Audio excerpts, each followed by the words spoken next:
Guys, we finally have our first communication from Bandai Namco confirming positive progression across the board for all major Dragon Ball games. Every Dragon Ball game showing up in it. Xenoverse, Dokkan, Legends, Gekishin Squadron, Sparking Zero, and even Dragon Ball FighterZ. Dragon Ball FighterZ might make a return, but nothing I wanted to talk about is the actual date of this event itself. This is going down in April, and that is very, very far away because that's like ages before this event actually goes live, which means I think they're cooking up crazy for this. They're making a storm of Dragon Ball content for this, 100%. And the banner character they showed is Super Saiyan 4 Daima Goku. Now, I'm not going to be the one to speculate the most here, but this makes me think that this has to do something with Sparking Zero. And if we have to wait all the way to April to get Daima SJ4 Goku for Sparking Zero, that would be quite the long wait.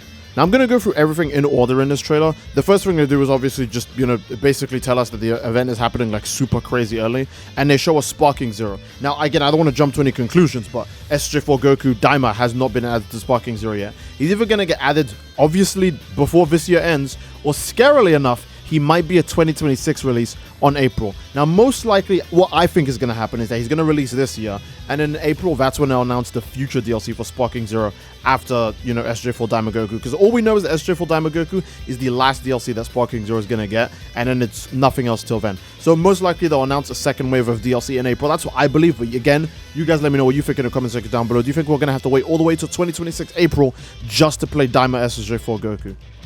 Next, it teased Dragon Ball Legends, Dragon Ball Z Dokkan Battle. Again, I have no idea what they're even going to show for those because those are mobile games. Those can literally just like announce like SSJ2 LR Teen Gohan or something, and like it'll be like completely fine, even though they just had that like a year ago and the year before that. So I have no idea how Dokkan and Legends is really going to work, especially because Dragon Ball hasn't had any new content. Although I don't think Daima Goku has appeared in Dokkan yet, right? Okay, there you go. Daima Goku hasn't appeared in like SJ4 Daima Goku isn't a unit in Dokkan to my knowledge, is he? So I'm curious to see if this is where they'll announce it.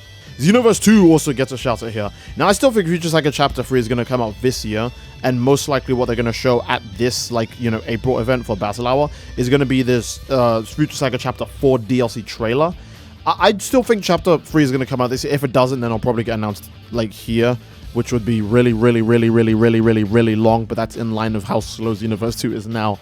So that kind of makes sense, but I'm really hoping that we actually get to see something with the DLC, or at least get one of the DLC releases this year, and then hear something about it next year, rather than having to wait a year and a half for information, or like 2 years even for information, which really, really hurts. Gekishin Squadron is also making an appearance here, and Gekishin Squadron, at the time of me making this video, has not released yet, obviously, but Gekishin Squadron it's coming out, and this would probably be one of the first major announcements for its DLC or for its future content update. Again, it's a live service multiplayer only game, so I feel like we're gonna get a lot of information, like maybe a month after the game comes out, about who the future DLC characters are gonna be. Or maybe when we're getting closer towards the release date trailer itself, they'll start doing trailers or ads or season passes telling us about what characters are gonna show up. And then when this event goes down, they'll probably announce the second set of characters, or who knows, right? But there's not a lot for Gekishin Squadron right now because the game isn't out, so I can't really predict its DLC release schedule or actually know what they're gonna do yet, because we don't know how they'll handle that game yet. Maybe it'll be like Sparking Zero, where they do a lot of free updates when it's out and then give us nothing later on, or maybe it'll be like Xenoverse, where they do a bunch of big updates for like maybe like two years straight before abandoning the game basically almost entirely.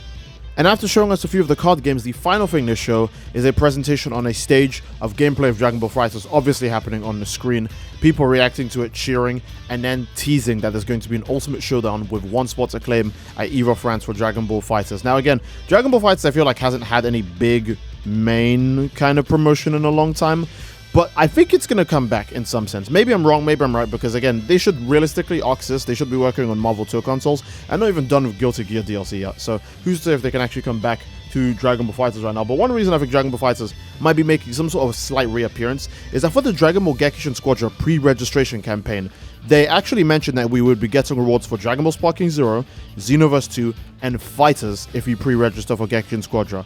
Now, FighterZ is actually newer than Xenoverse 2, but it already, has been abandoned for quite a bit of time, which makes me believe that the only reason why they mentioned FighterZ here is because they actually want to do more of it. if the Gekishin Squadron pre-registration is teasing that you were getting rewards for fighters, as well as this, fighters might actually make some sort of return. Maybe they'll only come back for Orange Piccolo and Beast Gohan, maybe, but I think Bandai Namco know that they can make a lot of money by just releasing one SSJ4 Daima Goku, and like that's it. Like they know they can make several millions off of just that alone. So I think they're getting ready to cook something up for Dragon Ball FighterZ, and honestly, I can't wait for it. Even though I don't really play the game that much, I cannot wait for it, because FighterZ 1 is a very beautiful game, and 2, the gameplay is pretty satisfying when things go together. Another thing I think that's funny to point out is that this trailer didn't have anything to do with Dragon Ball The Breakers, and the announcement post for Gekishin Squadron, where you get pre-registered rewards, there's nothing about Breakers on that either, so Breakers is dead. I don't want to be that guy, but I think Breakers is dead. It's not getting anything, so if any of you were going to ask, let me know what you think in the comment section down below about this, but I think this means Breakers is completely cooked.